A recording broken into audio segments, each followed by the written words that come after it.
걔는 집 보는 거라며? 지수야, 너는 우편물이나 잘 챙겨놔. 크루즈 여행 가방을 끌며 시어머니가 차갑게 던진 말이었습니다. 네, 어머니. 걱정 마세요. 가족들이 모두 떠난 후 혼자 남은 지수는 시어머니 방에서 우연히 한 봉투를 발견했습니다. 그 안에는 자신도 모르는 사이 자신의 이름으로 만들어진 수십억 원 규모의 부동산 계약서들이 들어 있었습니다. 며칠 후 해외에서 즐거운 시간을 보내던 그들에게 충격적인 소식이 전해집니다. 계좌 동결, 자산 압류, 그리고 탈세조사 통지서까지. 집 지키던 며느리의 한 번의 신고가 만들어낸 완벽한 복수였습니다. 오늘의 사연 시작합니다. 새벽 5시, 아직 어둠이 가시지 않은 거실에 여행 가방을 끄는 소리가 요란하게 울렸습니다. 지수야, 우편물은 꼭 챙겨서 정리해두고. 괜한 건 손대지 말고, 알았지? 최영자가 현관에서 신발을 신으며 말했습니다. 네, 어머니. 걱정 마세요. 집 잘 지킬게요. 지수가 부엌에서 나와 대답했습니다. 박태수가 무거운 캐리어를 들어 올리며 숨을 헐떡였습니다. 아, 이것 봐. 영자 어머니가 또 얼마나 많이 챙겼는지. 여행이 아니라 이사는 가는 줄 알았어. 여행 가서 뭐 사려고? 면세점에서 살 건데. 일단 들 수 있을 정도만 좀 싸요. 박민준이 아버지 옆에서 중얼거렸습니다. 너희들은 모르는 소리야. 크루즈선에서 파는 건 다 비싸다고. 거기서 사려면 돈이 얼마나 드는 줄 알아?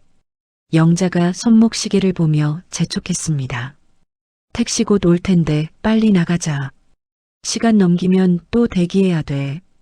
지수가 현관까지 따라 나가며 인사했습니다. 즐거운 여행 되세요. 사진 많이 찍어 오세요. 연락 주세요. 그래. 집 잘 봐주고. 문제 생기면 바로 전화하고. 영자가 대충 손을 흔들며 택시에 올라탔습니다. 민준이 뒤따라 올라타며 지수를 돌아봤습니다. 소윤이 학교 보내는 거 잊지 마. 학원 숙제도 챙겨줘. 알았어. 걱정 말고 다녀와. 지수가 작게 고개를 끄덕였습니다. 택시가 멀어지자 지수는 한동안 그 자리에 서 있었습니다. 갑자기 조용해진 집안에는 시계 소리만 또각또각 울렸습니다. 엄마, 아직 안 갔어요? 다녀온 줄 알았는데. 소윤이 잠옷을 입고 방에서 나왔습니다.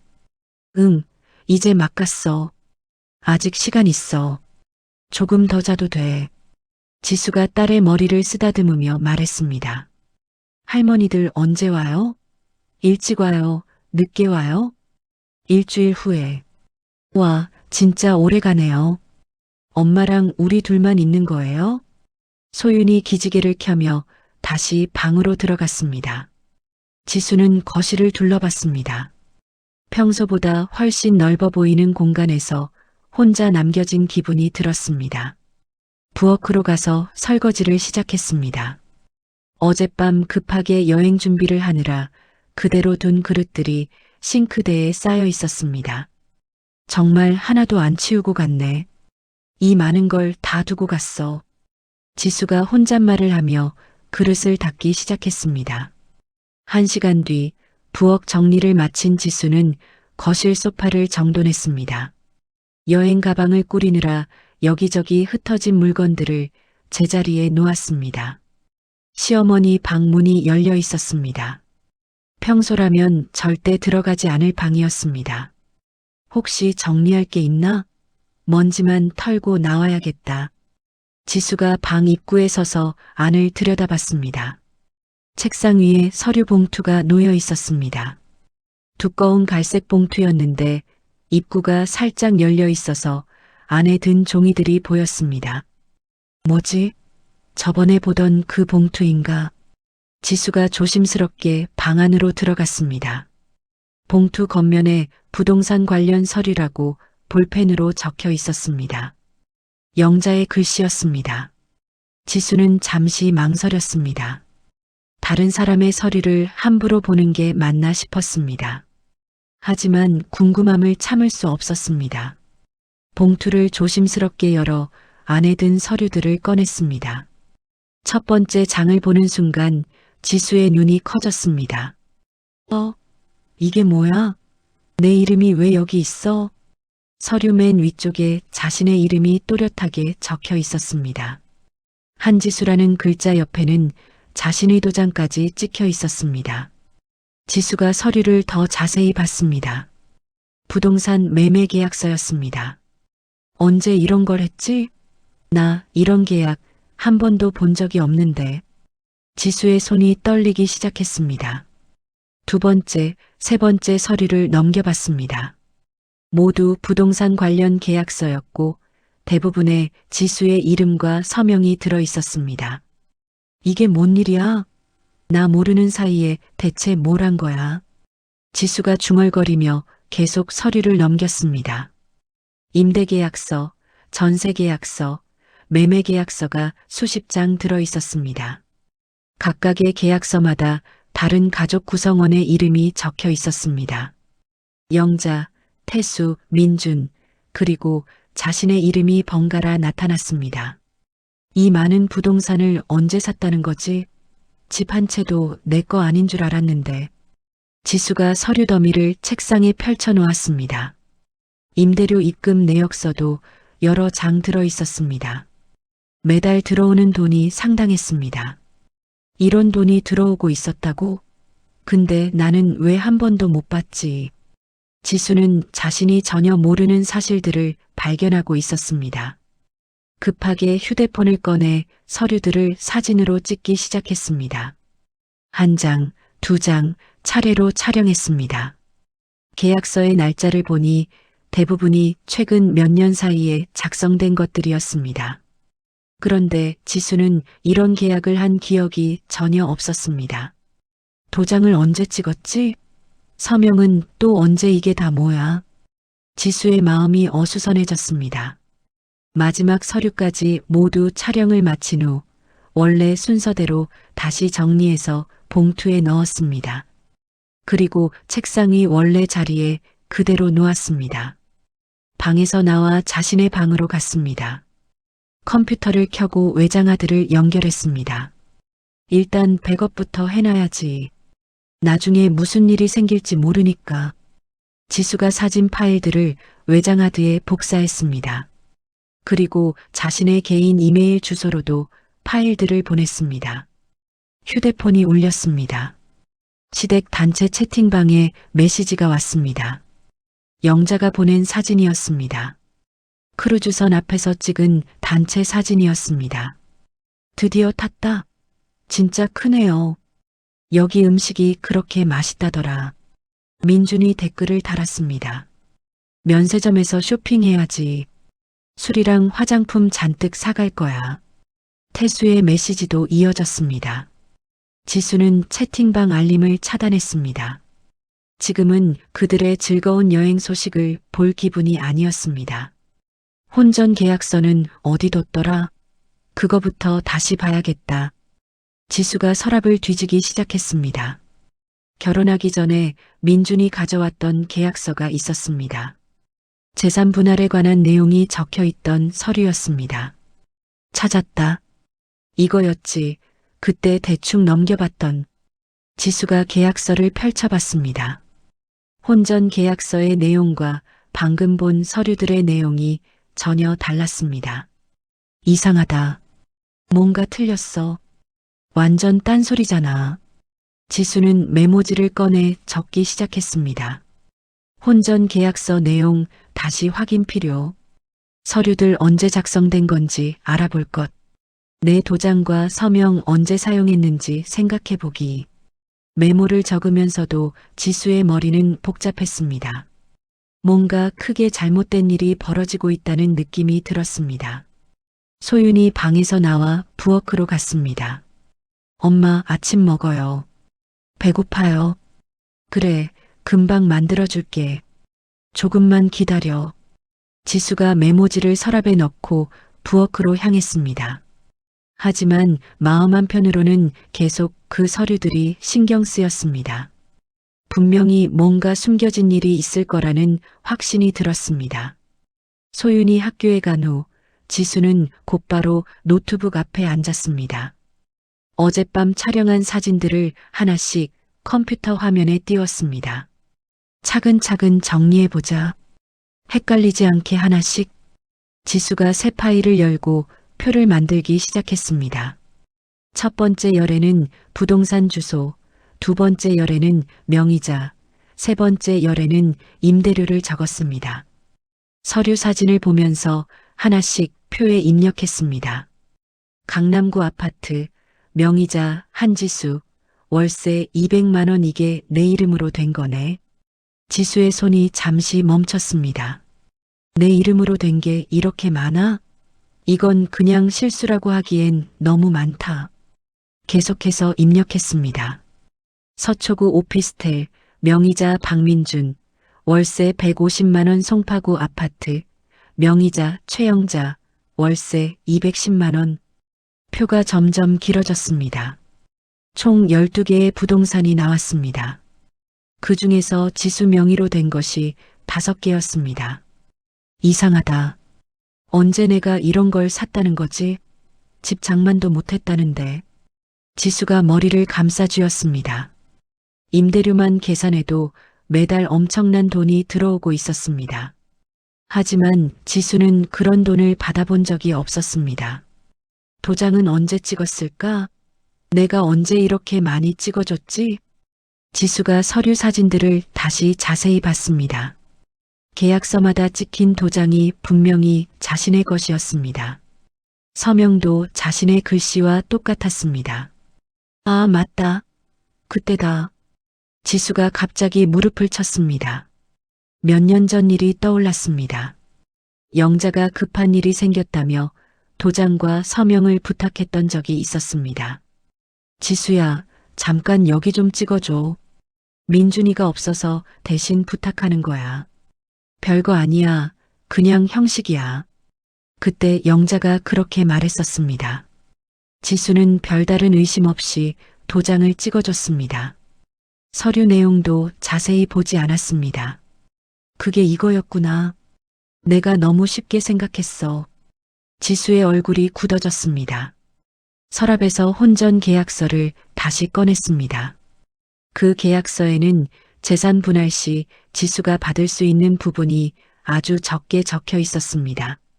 분명히 여기는 이렇게 적혀 있는데 이대로면 난 거의 빈손이잖아.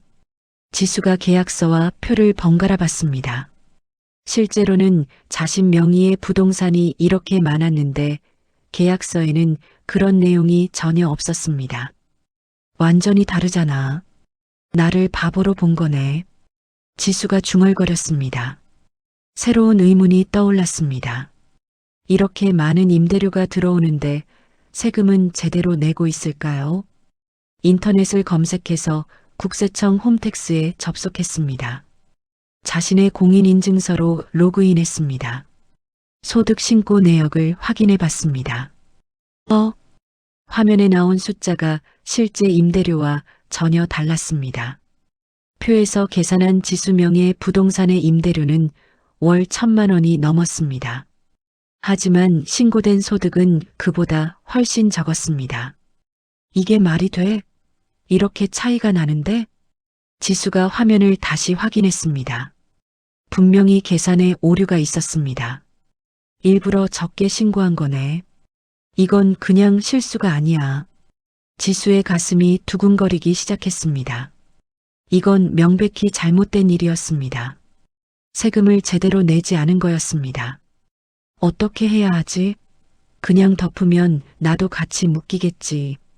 지수가 자리에서 일어나 방 안을 걸어 다녔습니다. 다시 인터넷 검색을 시작했습니다. 탈세 신고, 익명 제보 같은 단어를 입력했습니다. 금융감독원과 국세청에서 익명으로 신고할 수 있다는 것을 알았습니다. 신고를 해야겠다. 겁나도 이건 해야 한다. 지수가 결심을 굳혔습니다. 하지만 그 전에 증거를 더 확실하게 준비해야 했습니다. 며칠 동안 틈틈이 자료를 정리했습니다. 소윤이 학교에 간 사이사이 컴퓨터 앞에 앉아 작업했습니다. 서류 사진들을 종류별로 분류했습니다. 매매계약서, 임대계약서, 입금 내역서를 각각 폴더에 나눠 넣었습니다. 그리고 신고에 필요한 서류 목록을 작성했습니다. 계약서 사본, 입금 내역, 세금 신고서, 신분증 사본 빠진 거 없나 다시 보자. 지수가 체크리스트를 만들었습니다.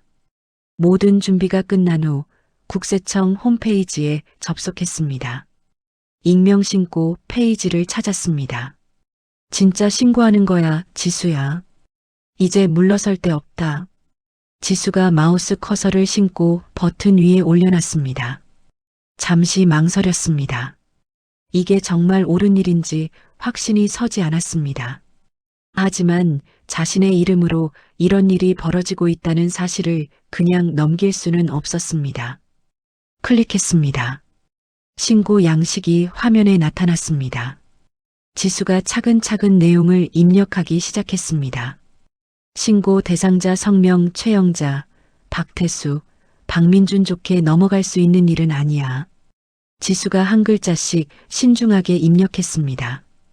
신고 사유 부동산 임대소득 탈루 의심, 숨긴 재산, 허위 신고, 세부 내용도 자세히 적었습니다. 준비한 서류들도 파일로 첨부했습니다. 모든 입력을 마치고 마지막 확인을 했습니다. 정말 제출할까? 지금 그만두면 아무도 모를 텐데. 지수의 손가락이 제출 버튼 위에서 떨렸습니다. 한번 제출하면 돌이킬 수 없다는 것을 알고 있었습니다. 하자. 여기서 또 참고 살면 평생 후회할 거야. 지수가 제출 버튼을 눌렀습니다. 신고가 정상적으로 접수되었습니다.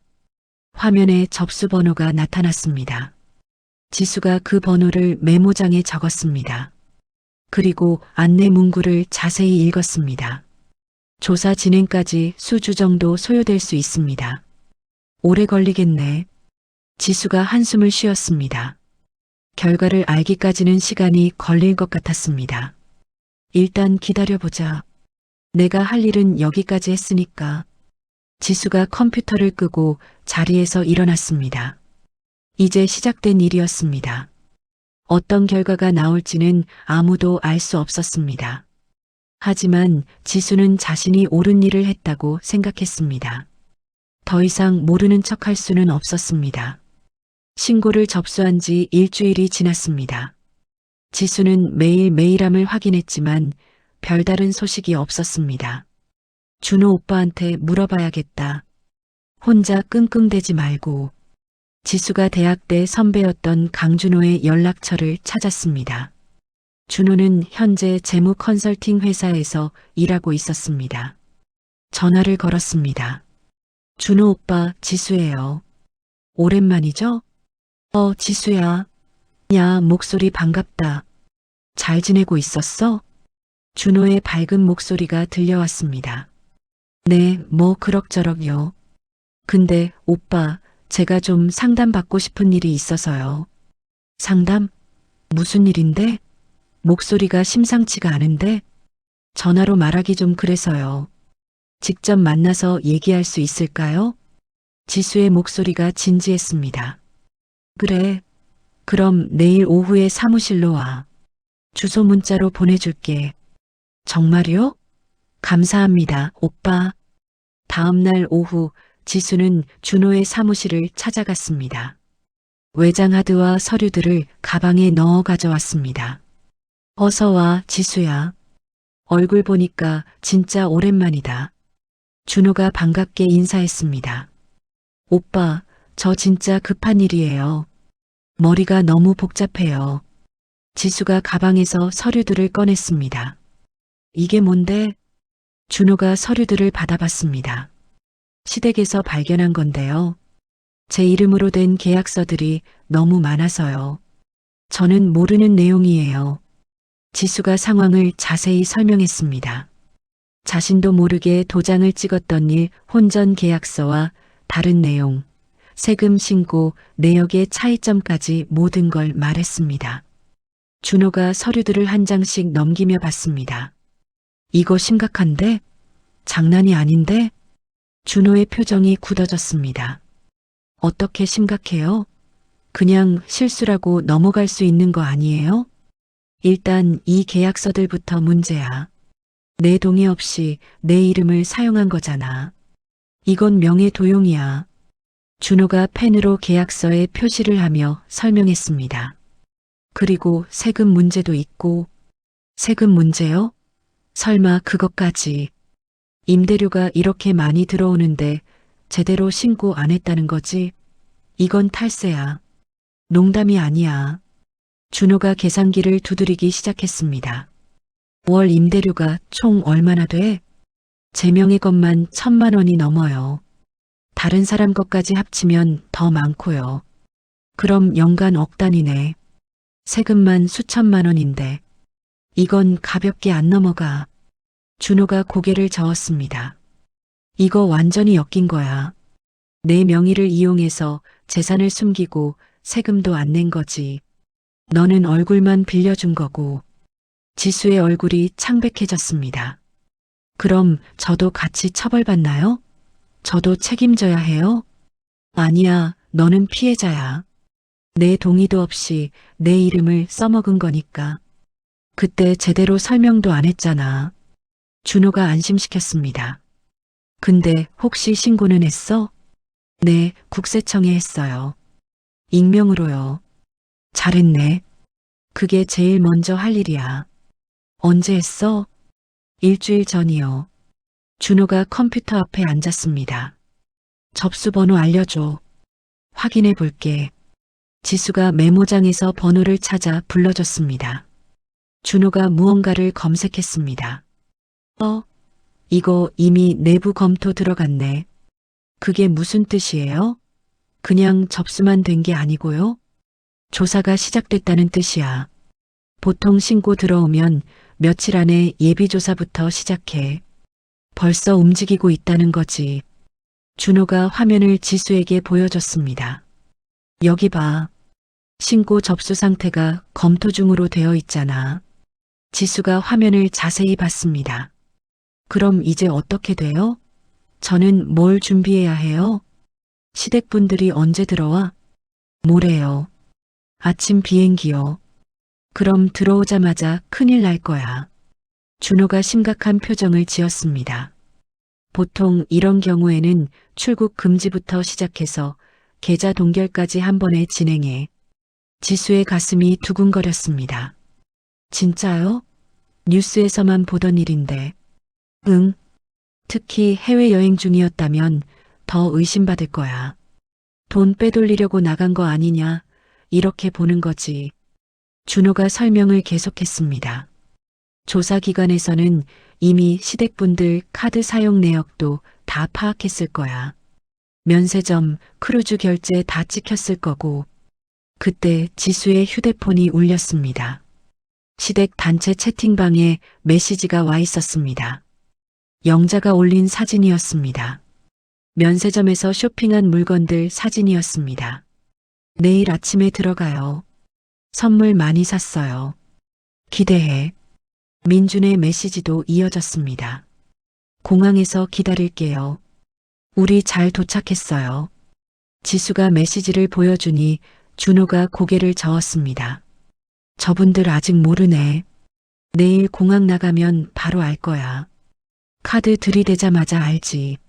어떻게 알아요? 카드부터 안 될 거야. 그 다음에 계좌도 막히고, 그 다음 통지서 날아오고. 준호가 손가락으로 하나씩 세어가며 말했습니다. 그리고 집에 도착하면 조사 통지서가 와 있을 거고. 지수가 의자에 주저앉았습니다. 오빠, 저 어떻게 해야 해요? 그냥 무서워요. 이미 신고했으니까 이제 돌이킬 수 없어. 조사는 끝까지 진행될 거야. 준호가 진지하게 말했습니다.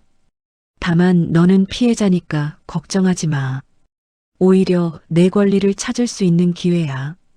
지금까지 가려져 있던 게 드러나는 거야. 그래도 무서워요. 시어머니가 알면 가만히 안 있을 거예요. 괜찮아. 내가 도와줄게. 필요하면 변호사도 소개해 줄 수 있고 혼자라고 생각하지 마. 준호가 지수의 어깨를 두드렸습니다. 일단 오늘은 들어가서 쉬어. 내일부터 바빠질 거야. 서류 정리도 더 해야 하고. 지수가 고개를 끄덕였습니다. 집에 돌아가는 길에 지수의 이메일로 메일이 하나 왔습니다. 국세청에서 온 자동 발송 메일이었습니다. 귀하께서 신고하신 건에 대한 조사가 개시되었음을 알려드립니다.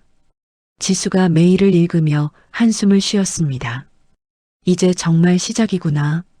뒤로 물러설 수는 없겠지. 더 이상 후퇴할 수 없는 길에 들어섰습니다. 내일이면 모든 게 바뀔 거였습니다. 다음 날 오전, 지수는 소윤의 아침을 챙기고 있었습니다. 엄마, 할머니들 오늘 와요? 오늘이면 오는 거죠? 소윤이 우유를 마시며 물었습니다. 응, 오후에 올 거야. 비행기에서 내리고 집으로 바로 올 거야. 지수가 대답했지만 마음은 편하지 않았습니다. 소윤이 학교에 간 후 지수의 휴대폰이 울렸습니다. 준호에게서 온 전화였습니다. 지수야, 큰일 났어. 준호의 목소리가 급했습니다. 왜요? 무슨 일이에요? 또 뭐가 나온 거예요? 아침에 내 지인한테 들었는데 시댁분들 공항에서 카드 결제 안 됐다더라. 완전히 막혔대. 지수가 휴대폰을 꽉 쥐었습니다. 정말요? 진짜로요? 응, 그리고 택시비도 현금으로 내고 왔다고 해. 그 정도면 상황이 심각한 거야. 준호가 숨을 고르며 말했습니다. 아마 집에 도착하면 더 큰 충격받을 거야. 통지서가 한꺼번에 도착했을 수도 있어. 지수가 창밖을 내다봤습니다. 평상시와 다름없이 조용한 동네였지만 곧 모든 게 뒤바뀔 것 같았습니다. 오빠, 그럼 저는 어떻게 해야 해요? 저까지 휘말리는 건 아니죠? 일단 내 명의로 된 부동산 지분부터 정리해야 해. 준호가 차근차근 설명했습니다. 법적으로 내 이름으로 되어 있으면 내 소유야. 그걸 담보로 활용할 수 있어. 나중에 필요할 때 큰 힘이 되지. 담보요? 그런 건 한 번도 생각해 본 적 없어요. 응, 나중에 대출받거나 할 때 필요한 거지. 지금은 소유를 분명히 해놓는 게 중요해. 준호가 키보드를 두드리는 소리가 들렸습니다. 그리고 앞으로 진행될 법적 절차 일정도 정리해놨어. 나중에 파일 보내줄게. 고마워요, 오빠. 진짜 아니었으면 어떻게 했을지 몰라요. 전화를 끊은 후 지수는 집안을 둘러봤습니다. 갑자기 이 집이 더 이상 자신의 공간이 아닌 것 같았습니다. 은행 인터넷 뱅킹에 접속해서 자동이체 목록을 확인했습니다. 전기요금, 가스요금, 인터넷 요금 등이 모두 시댁 통장에서 빠져나가고 있었습니다. 이것부터 바꿔야지. 이제 더 이상 얹혀 살 수는 없지. 지수가 하나씩 자신의 통장으로 변경했습니다. 소윤 학원비, 휴대폰 요금, 보험료까지 모든 항목을 점검했습니다. 이제 경제적으로도 완전히 분리됐네. 늦었지만 지금이라도 다행이다. 지수가 혼잣말을 했습니다. 오후 3시쯤 현관문이 열리는 소리가 들렸습니다. 시댁 식구들이 돌아온 것 같았습니다. 지수야, 우리 왔다. 짐 좀 받아. 영자의 목소리가 들려왔습니다. 지수가 현관으로 나갔습니다. 어서 오세요. 여행 어떠셨어요? 많이 피곤하시죠? 피곤하다, 피곤해. 죽겠다, 아주. 태수가 무거운 캐리어를 끌며 말했습니다. 근데 이상해. 공항에서 카드가 안 되더라. 창피하게 현금 꺼냈잖아. 민준이 지갑을 들여다보며 중얼거렸습니다. 뭐, 카드가 안 됐다고? 잔액이 없을 리가 없는데? 영자가 민준을 돌아봤습니다. 응, 결제 오류라고 나왔어. 2번이나 찍었는데도. 이상하네. 나도 면세점에서 그랬어. 그래서 그냥 몇 개 못 샀어. 영자가 고개를 갸웃했습니다. 지수는 아무 말하지 않고 그들을 지켜봤습니다. 일단 들어가서 쉬자. 시차 적응도 해야 하고 머리도 아프다. 태수가 거실로 향했습니다. 영자가 자기 방으로 가려다가 걸음을 멈췄습니다. 지수야, 혹시 내 방 들어갔어? 지수의 가슴이 두근거렸습니다. 네. 왜요? 책상 위 서류 위치가 좀 다른 것 같아서. 내가 잘 아는데. 영자가 의심스러운 눈으로 지수를 봤습니다. 청소하면서 움직였을 수도 있어요. 먼지 쌓여 있어서요. 지수가 침착하게 대답했습니다. 영자가 더 묻지 않고 방으로 들어갔습니다. 저녁 무렵 현관 초인종이 울렸습니다. 누구지? 민준이 인터폰을 확인했습니다. 우편물 배송입니다. 배송기사의 목소리였습니다. 민준이 문을 열고 우편물을 받았습니다. 두꺼운 봉투가 여러 개였습니다. 뭐야 이게? 오늘 왜 이렇게 많아? 민준이 봉투들을 거실 탁자에 올려놨습니다. 영자가 나와서 봉투를 하나씩 뜯어봤습니다. 국세청? 영자의 얼굴이 하얗게 변했습니다. 전수조사 통보서라고? 이게 왜 우리 집으로 와? 태수도 옆에서 서류를 봤습니다. 이게 뭔 소리야? 전수조사라니 우리가 무슨 큰 회사야? 민준이 다른 봉투를 뜯었습니다. 금융감독원 조사 협조 요청서. 이건 또 뭐야? 가족들의 목소리가 점점 높아졌습니다. 도대체 무슨 일이야? 누가 우리를 찔렀어? 영자가 소리쳤습니다. 지수는 조용히 자리를 피해 자신의 방으로 갔습니다. 방에서 시끄러운 소리가 계속 들려왔습니다. 누가 신고한 거야? 이런 일이 어떻게? 망했다. 완전히 망했어. 지수가 휴대폰으로 준호에게 문자를 보냈습니다. 시댁에 조사 통지서 왔어요. 지금 난리예요. 곧 답장이 왔습니다. 예상했던 대로네. 이제 본격적으로 시작될 거야. 당분간 조심해. 지수가 옷장에서 큰 가방을 꺼냈습니다. 소윤이와 자신의 옷가지를 챙기기 시작했습니다. 엄마, 뭐해요? 어디 가요? 소윤이 학교에서 돌아와 방에 들어왔습니다. 우리 잠시 다른 곳에서 지낼 거야. 여기 잠깐 떠나자. 왜요? 할머니들이 화났어요? 소윤이 큰 눈으로 지수를 봤습니다. 아니야. 그냥 조용한 곳에서 지내고 싶어서. 엄마가 좀 지쳤어. 지수가 소윤의 머리를 쓰다듬었습니다. 학용품이랑 책도 챙겨. 인형도 하나만 가져가자. 거실에서는 여전히 큰 소리가 들려왔습니다. 지수야. 영자가 지수의 이름을 부르는 소리가 들렸습니다. 지수가 가방을 들고 거실로 나갔습니다. 왜 부르셨어요? 너 혹시 뭔가 아는 거 있어? 솔직히 말해. 영자의 눈이 날카로웠습니다. 저는 모르는데요. 저한테 말해주신 적도 없잖아요. 지수가 담담하게 대답했습니다. 어디 가려고? 그 가방 뭐야? 민준이 지수가 든 가방을 봤습니다. 소윤이랑 잠시 밖에서 지낼게요. 서로 불편하잖아요. 지금 이 상황에 어디를 가? 도망가려고? 영자가 소리쳤습니다. 가족끼리 뭉쳐야 할 때야. 너까지 빠지면 어떡해. 죄송하지만 저는 상관없는 일인 것 같아서요. 제 이름 쓴 것도 제가 원한 게 아니에요. 지수가 단호하게 말했습니다. 뭐라고? 내가 이런 집에서 얼마나 편하게 살았는데. 영자의 얼굴이 붉어졌습니다. 지수가 소윤의 손을 잡고 현관으로 향했습니다. 지수야, 지금 나가면 진짜 끝이야. 다시 못 돌아와. 민준이 뒤따라왔습니다. 이미 끝났어요. 저한텐 오늘이 시작이에요. 지수가 문을 열고 나갔습니다. 며칠 후 시댁집에는 국세청과 금융기관 직원들이 들이닥쳤습니다. 압수수색이 시작된 것이었습니다. 지수는 소형 오피스텔에서 그 소식을 들었습니다. 뉴스에도 나올 정도로 큰 사건이 되었습니다. 엄마, 우리 언제 집에 가요? 예전 집이요. 소윤이 새 집에서 물었습니다. 여기가 우리 새 집이야. 이제 이게 우리 집이야. 지수가 웃으며 대답했습니다. 정말요? 여기서 계속 살아요? 응, 이제 우리끼리 살 거야. 남 눈치 안 보고.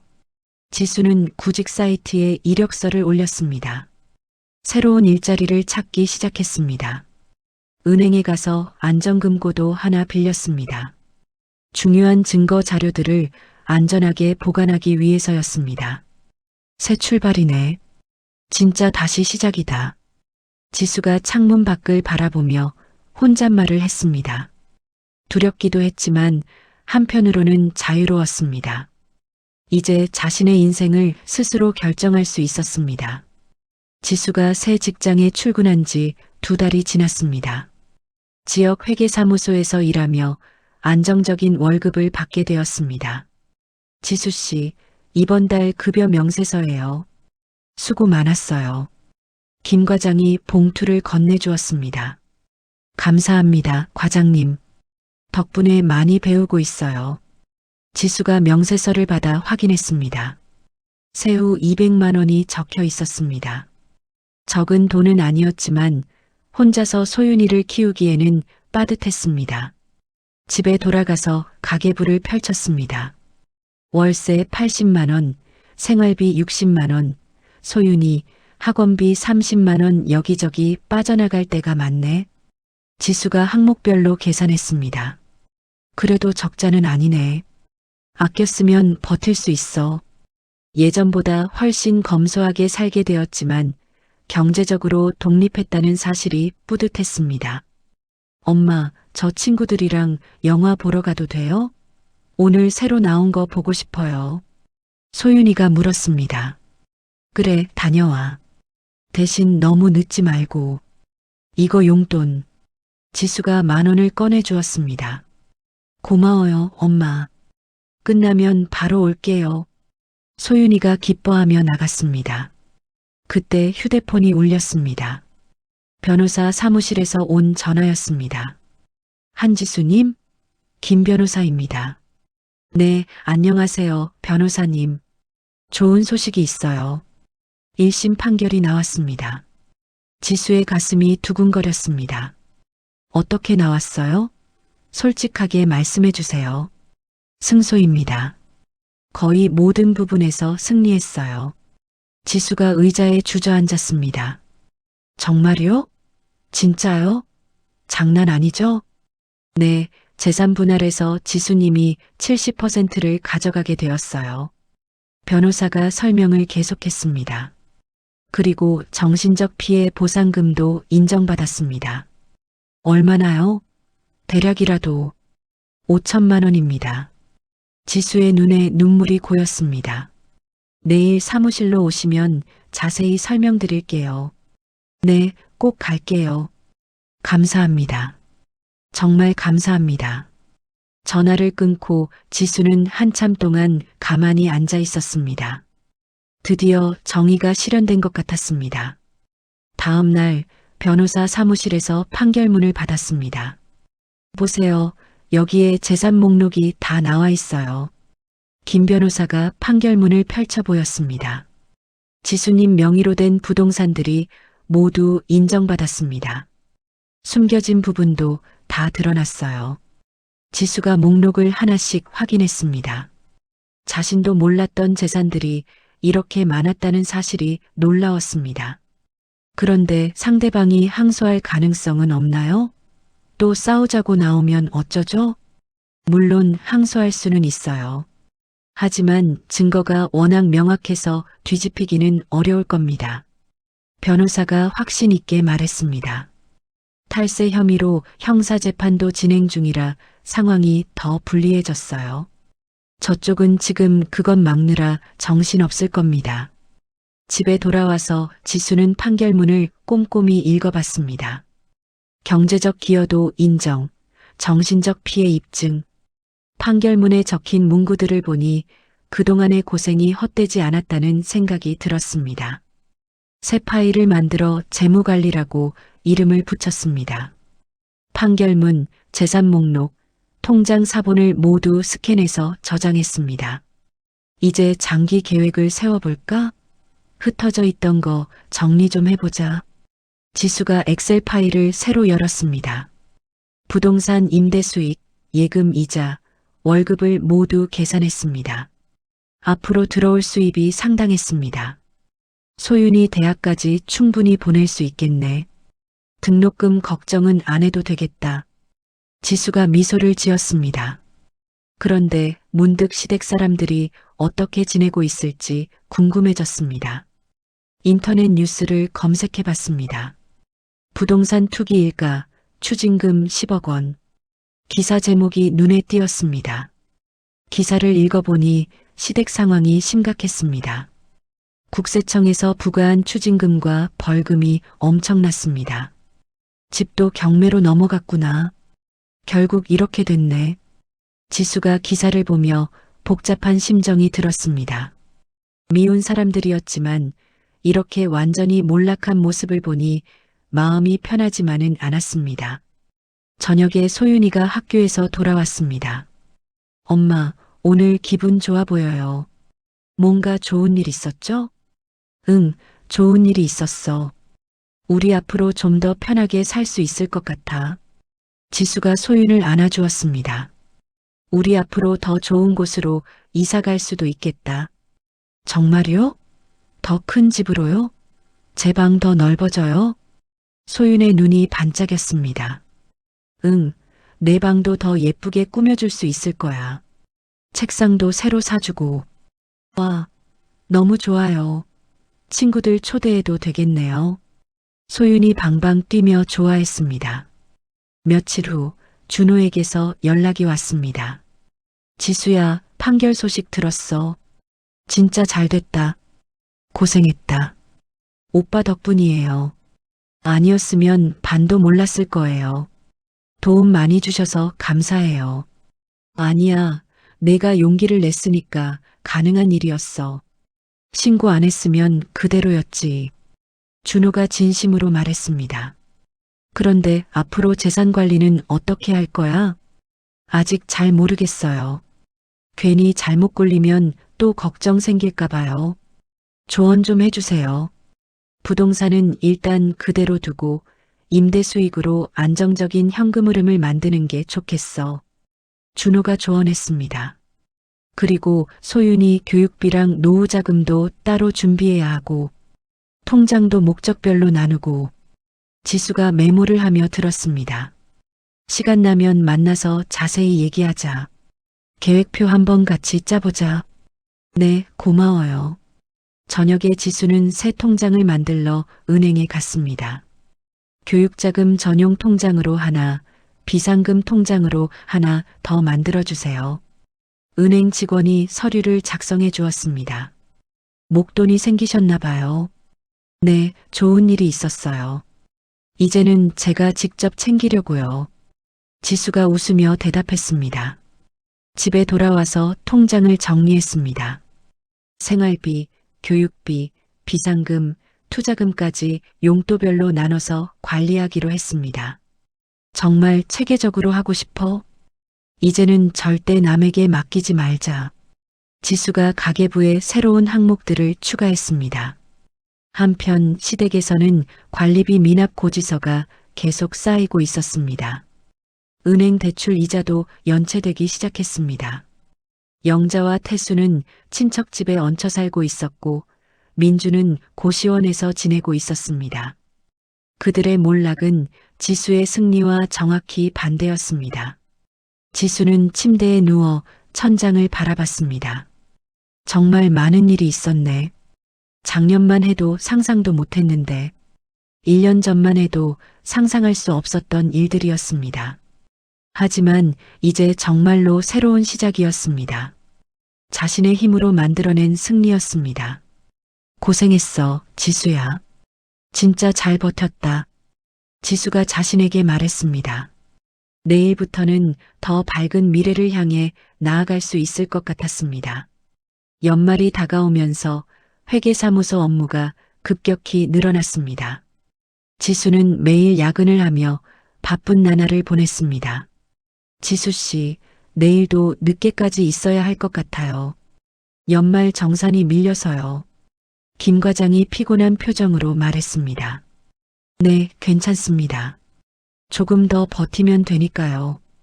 지수가 대답했지만 몸은 이미 한계에 가까웠습니다. 집에 돌아가면 소윤이는 이미 잠들어 있었고 아침에 나갈 때는 아직 자고 있었습니다.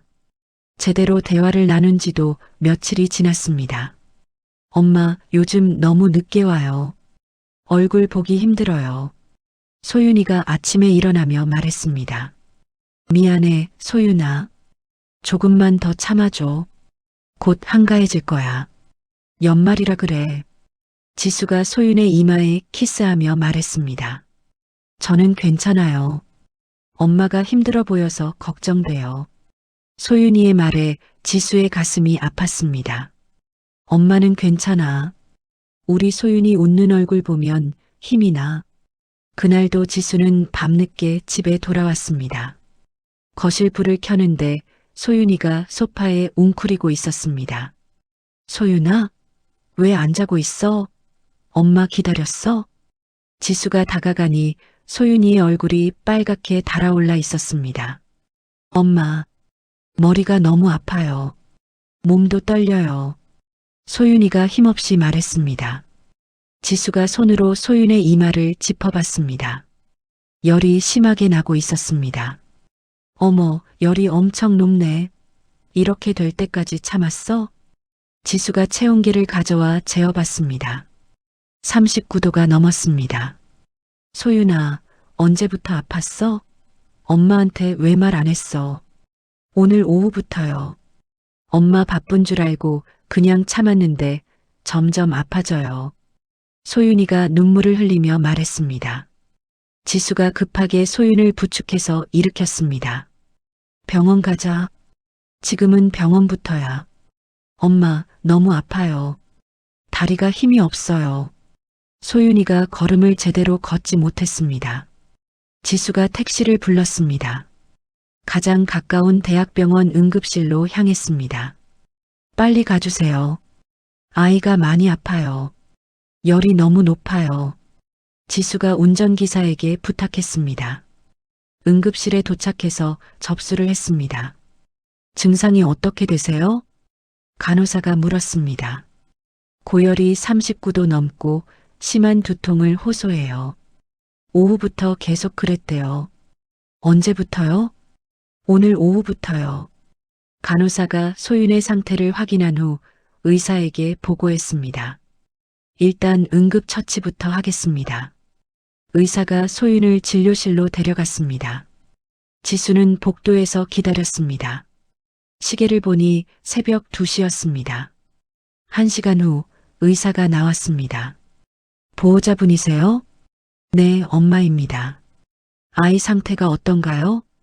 뇌막염 의심 소견이 있어서 정밀 검사가 필요합니다. 지수의 다리에 힘이 빠졌습니다. 뇌막염이요? 위험한 병 아닌가요? 확실하지는 않지만 가능성이 있어요. 검사해봐야 알 수 있습니다. 의사가 설명을 계속했습니다. 입원해서 치료받아야 하고 경우에 따라서는 수술도 필요할 수 있어요. 수술이요? 설마 아이 머리를. 지수의 목소리가 떨렸습니다. 지금 당장은 아니지만 상태를 봐서 결정해야 합니다. 의사가 진료실로 돌아갔습니다. 곧 간호사가 나와서 지수에게 서류를 건네주었습니다. 입원 동의서와 수술 동의서입니다. 작성해 주세요. 지수가 서류를 받아봤습니다. 그리고 보증금 납부해 주셔야 해요. 보증금이 얼마예요? 일단 500만 원 납부해 주시고 수술하게 되면 추가로 1000만 원 필요합니다. 간호사가 설명했습니다. 납부 마감이 언제까지예요? 내일 오전 10시까지입니다. 그 전에 납부하지 않으면 전원 조치해야 해요. 지수가 서류를 들고 의자에 앉았습니다. 통장 잔고를 확인해 봤습니다. 월급 통장에는 100만 원 정도밖에 없었습니다. 어떡하지? 지금 당장 쓸 수 있는 돈이 너무 적네. 지수가 머리를 감쌌습니다. 재산은 많지만 모두 부동산이나 아직 집행되지 않은 판결금이었습니다. 당장 현금으로 사용할 수 있는 돈이 없었습니다. 휴대폰을 꺼내 은행 앱을 확인했습니다. 비상금 통장에도 200만 원밖에 없었습니다. 부족해. 세어봐도 답이 안 나오네. 지수가 한숨을 쉬었습니다. 그때 휴대폰이 울렸습니다. 모르는 번호에서 온 전화였습니다. 여보세요? 지수야, 나 민준이야. 민준의 목소리였습니다. 왜 전화했어? 이 시간에. 지수의 목소리가 차갑게 식었습니다. 소윤이가 응급실에 있다고 들었어.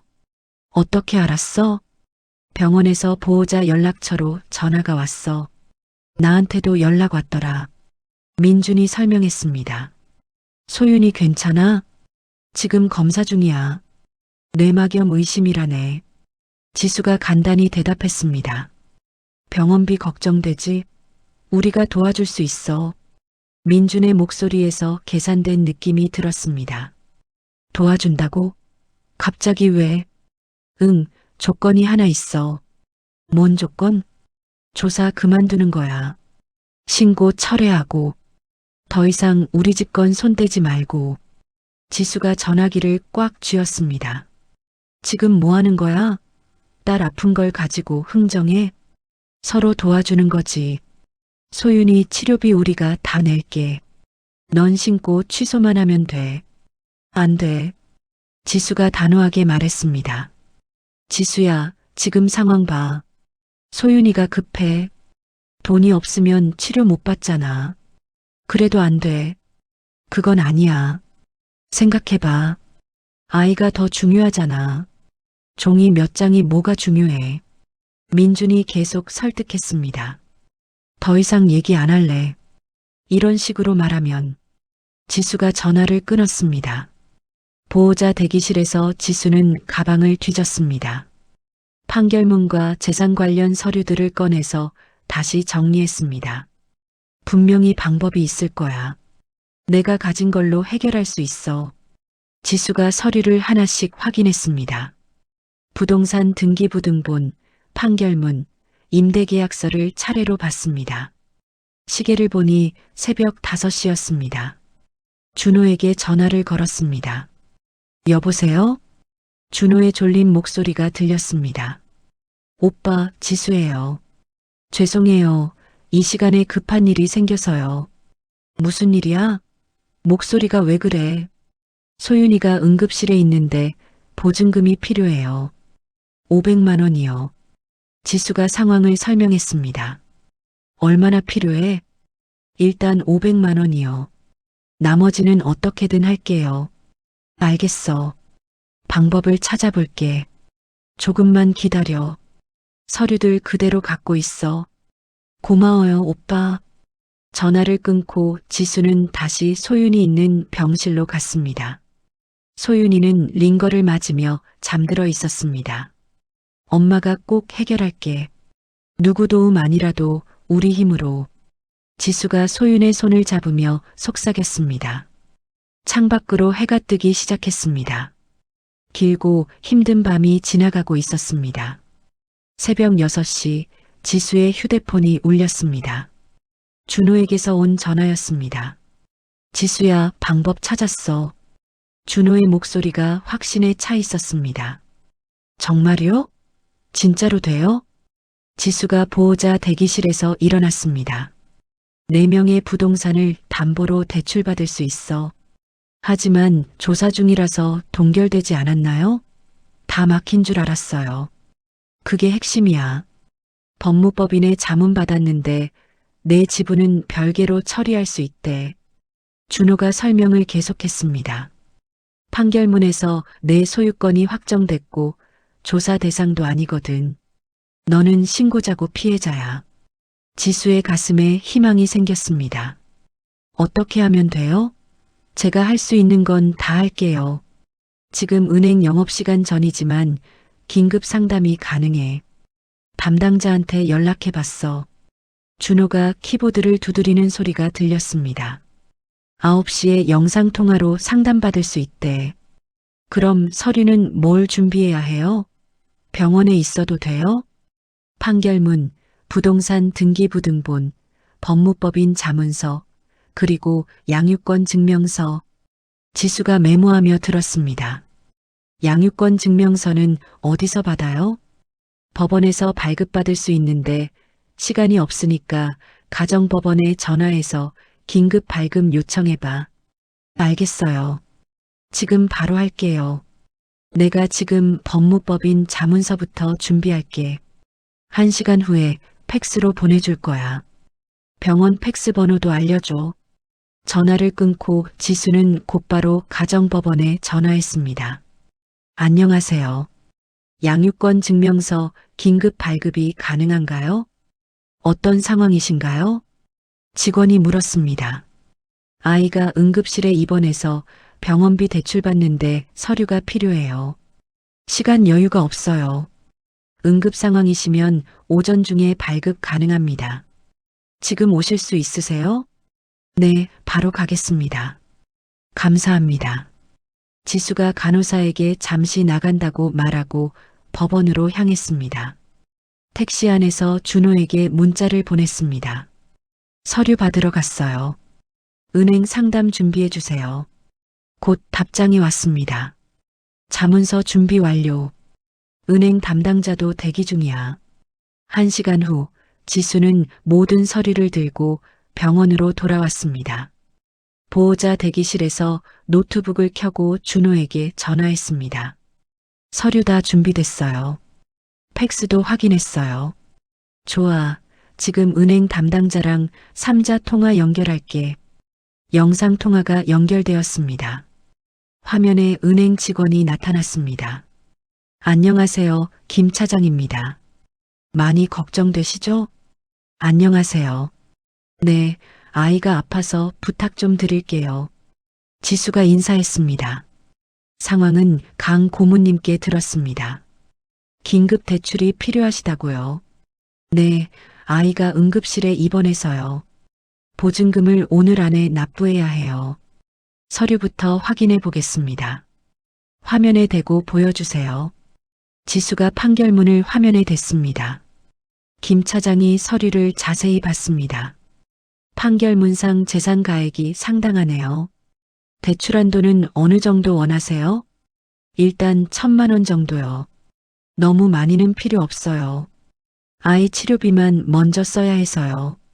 담보 가치로 봤을 때 충분히 가능합니다. 김 차장이 컴퓨터를 조작했습니다. 다른 서류도 보여주세요. 지수가 등기부등본과 자문서를 차례로 보여줬습니다. 법무법인 자문서도 완벽하네요. 조사 대상 제외 의견이 명확해요. 준호가 옆에서 설명했습니다. 지수 씨 명의 재산은 법적으로 완전히 분리된 상태입니다. 위험 요소는 없습니다. 알겠습니다. 그럼 승인 처리하겠습니다. 김 차장이 승인 절차를 진행했습니다. 보통은 며칠 걸리는데 응급 상황이니까 특별히 당일 집행해 드릴게요. 지수의 눈에 눈물이 맺혔습니다. 정말 감사해요. 덕분에 아이 치료 받을 수 있어요. 1시간 후에 입금될 예정입니다. 확인되면 연락드릴게요. 영상 통화가 끝났습니다. 지수가 준호에게 고개를 숙였습니다. 오빠, 정말 고마워요. 제가 평생 갚아야겠어요. 뭘 당연한 거지. 소윤이가 더 중요해. 나중에 밥 한 끼 사. 1시간 후 휴대폰 문자가 왔습니다. 입금이 완료되었습니다. 잔액 1,200만 원. 지수가 뛸 듯이 기뻤습니다. 수납 창구로 달려가서 보증금을 납부했습니다. 보증금 500만 원 납부합니다. 확인됐습니다. 영수증 드릴게요. 창구 직원이 영수증을 건네주었습니다. 지수가 영수증을 조심스럽게 지갑에 넣었습니다.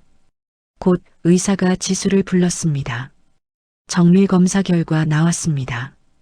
어떻게 나왔어요? 제발. 지수의 목소리가 떨렸습니다. 다행히 뇌막염은 아니고 심한 감기로 인한 발열이었어요. 지수가 안도의 한숨을 쉬었습니다.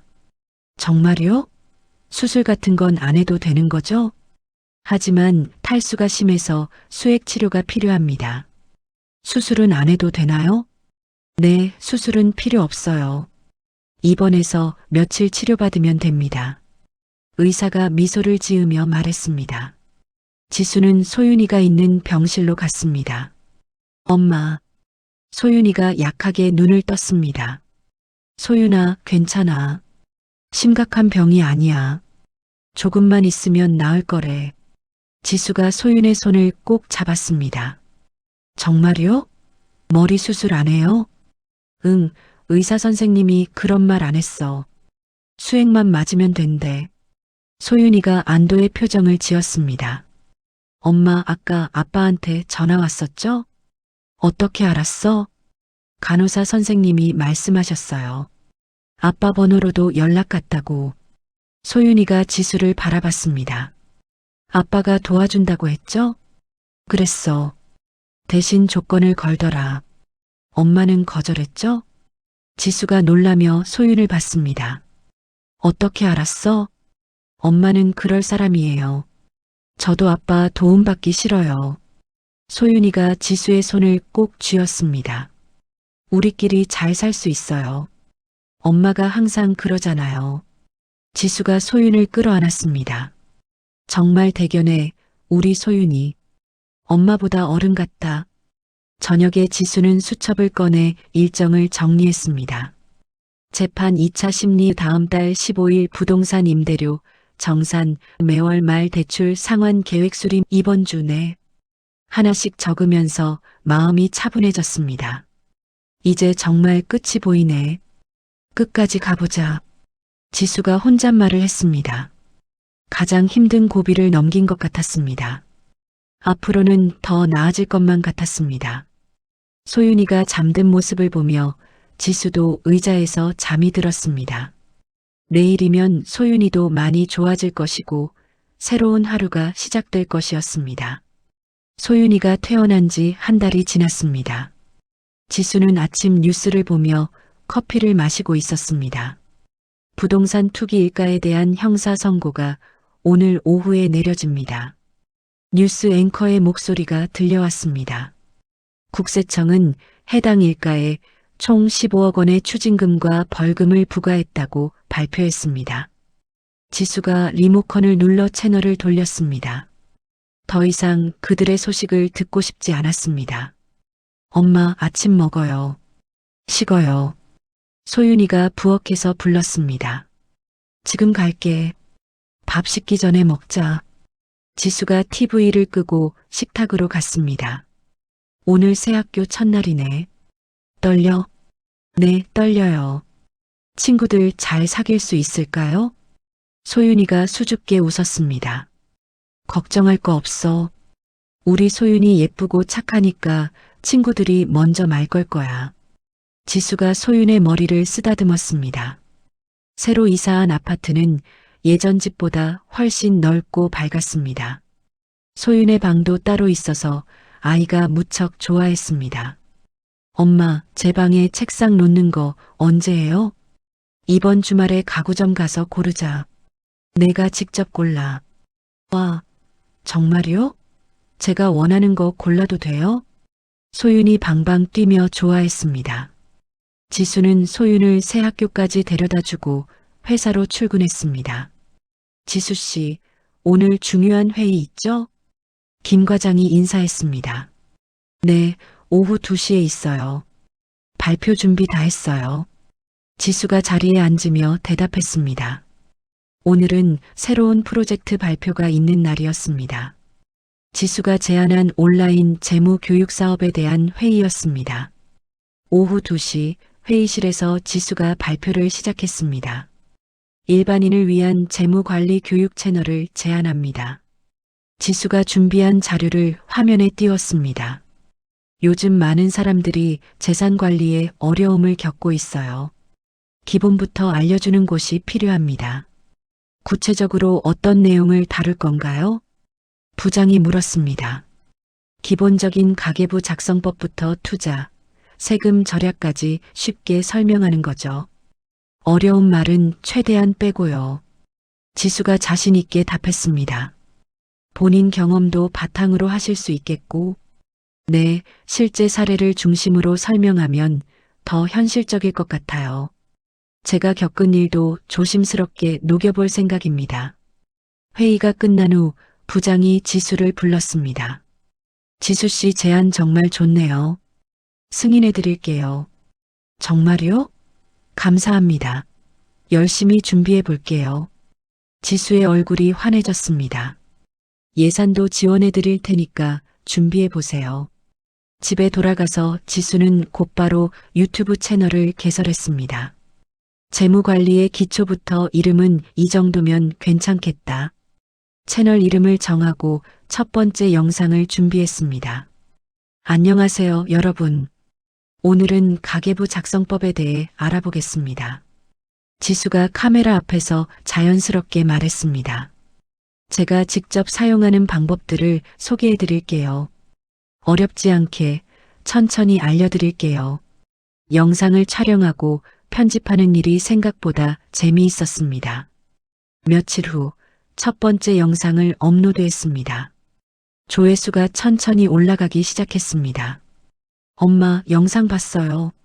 진짜 쉽게 설명하셨네요. 저도 이해되던데요. 소윤이가 엄지를 세우며 말했습니다. 고마워, 소윤아. 내가 이해되면 성공한 거야. 지수가 웃으며 대답했습니다. 그런데 휴대폰에 모르는 번호에서 계속 전화가 왔습니다. 받지 않았지만 문자 메시지는 계속 왔습니다. 지수야, 제발 한 번만 얘기하자. 영자. 지수가 메시지를 확인하고 차단 설정을 했습니다. 민준입니다. 소윤이는 잘 지내나요? 이것도 차단했습니다. 이제 정말 끝이야. 다시는 뒤돌아보지 말자.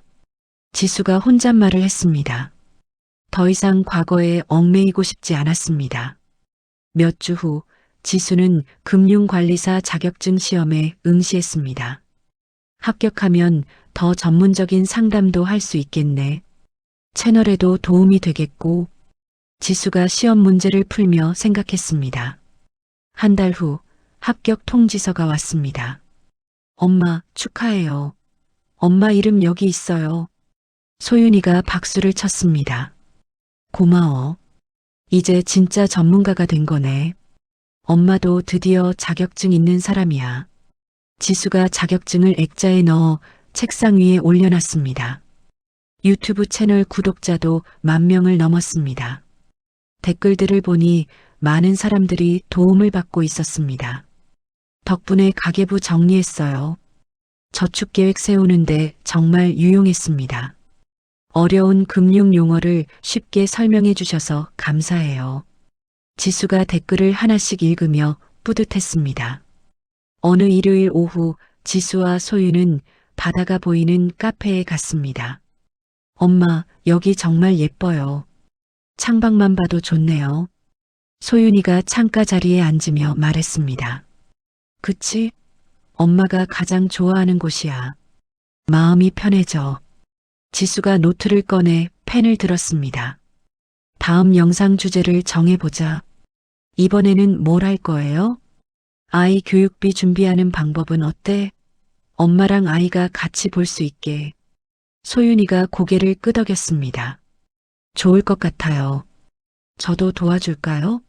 아이 입장에서 생각해서 말해줄게요. 그래, 소윤이 의견도 들려줘. 그게 더 좋아. 지수가 노트에 적기 시작했습니다. 교육비 준비 적금 투자, 아이와 함께하는 용돈 관리, 대학 진학 비용 계산법. 바다에서 불어오는 바람이 시원했습니다. 햇살이 물결에 반사되어 반짝반짝 빛났습니다. 엄마, 우리 정말 행복해 보여요. 소윤이가 지수를 바라보며 말했습니다. 그래, 정말 행복해. 이제는 무서운 일도 조금 덜 무서워. 지수가 소윤의 손을 잡았습니다. 앞으로도 계속 이럴 거야. 지수의 통장에는 매달 안정적인 수입이 들어왔습니다. 회사 월급, 부동산 임대료, 유튜브 광고 수익까지 더 이상 남에게 의존할 필요가 없었습니다. 자신의 힘으로 모든 것을 해결할 수 있었습니다. 다음 영상은 언제 올릴 거예요? 소윤이가 물었습니다. 이번 주 목요일에 요일 정해서 꾸준히 올리려고. 제목은 뭘로 할 거예요? 나 혼자 키우는 아이, 교육비 어떻게 준비할까? 어때? 완벽해요. 딱 귀에 쏙 들어와요. 소윤이가 엄지를 세웠습니다. 지수가 노트에 마지막 줄을 적었습니다. 새로운 시작 나와 소윤이의 행복한 미래. 해가 서쪽으로 기울기 시작했습니다. 바다 위로 황금빛 길이 펼쳐졌습니다. 엄마, 저 배 보세요. 멀리 가고 있어요. 소윤이가 수평선 위에 작은 배를 가리켰습니다. 우리도 저 배처럼 멀리 갈 거야. 천천히, 그런데 끝까지. 지수가 소윤을 안으며 말했습니다. 새로운 곳으로, 더 좋은 곳으로. 저녁 노을이 하늘을 붉게 물들였습니다. 모든 것이 아름다웠습니다. 지수의 새로운 여행이 시작되고 있었습니다. 지수의 이야기는 여기서 마무리됩니다. 걔는 집 보는 거라며 크루즈 여행에서 배제당했던 며느리가 결국 그 집의 진짜 주인이 되는 완벽한 역전이었습니다. 때로는 가장 무시당하던 사람이 가장 강한 힘을 가지고 있을 때가 있습니다. 지수는 혼자 남겨진 그 시간을 절망의 시간으로 보내지 않았습니다. 오히려 진실을 발견하고 용기를 내어 행동할 수 있는 기회로 만들었죠. 자신의 이름으로 이루어진 불법적인 일들을 묵인하지 않았고 법적인 절차를 통해 정당하게 해결했습니다. 무엇보다 중요한 것은 지수가 복수에만 머물지 않았다는 점입니다. 과거의 상처를 발판 삼아 딸과 함께 새로운 미래를 만들어갔죠. 이제 지수는 자신의 경험을 바탕으로 다른 사람들에게도 도움을 주는 사람이 되었습니다. 진정한 승리는 상대방을 무너뜨리는 것이 아니라 자신이 더 나은 사람으로 성장하는 것일지도 모릅니다. 이야기를 끝까지 들어주신 분이 계시다면 잘 들었다고 댓글 하나만 남겨주세요. 감사합니다.